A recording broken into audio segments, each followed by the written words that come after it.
நேத்து சாமி சொன்ன மாதிரி ஒரு 2 ஹவர் மௌன விரதருக்கு போறேன். மேனேஜருக்கு போன் அடிச்சேன், இவ்வளவு நேரம் போன் எடுக்கல. அதனால டிஸ்டர்ப் பண்ணுவானா? சரி மா, உங்க மேனேஜர் தான் போன் பண்றாங்க. திவ்யா எடுத்து பேசுறா. ஹலோ. Hello ma'am. சார் இருக்காங்களா? கொஞ்சம் ஃபோன் கொடுங்க. மேம், அவர் வந்து மௌன விரதத்துல இருக்காரு, அதனால பேச முடியாது. இவ்வளவு நேரம் உங்களுக்கு கால் பண்ணாரு, நீங்க எடுக்கல. ஓ ஓகே, சாரி. நான் கொஞ்சம் வெளிய போயிட்டேன்.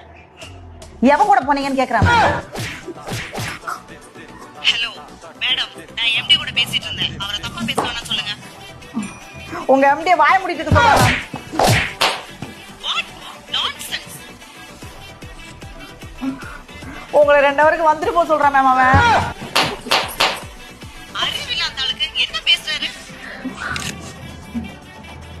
1 ஹவராவது வந்துட்டு போக சொல்றான் மேம் அவன்.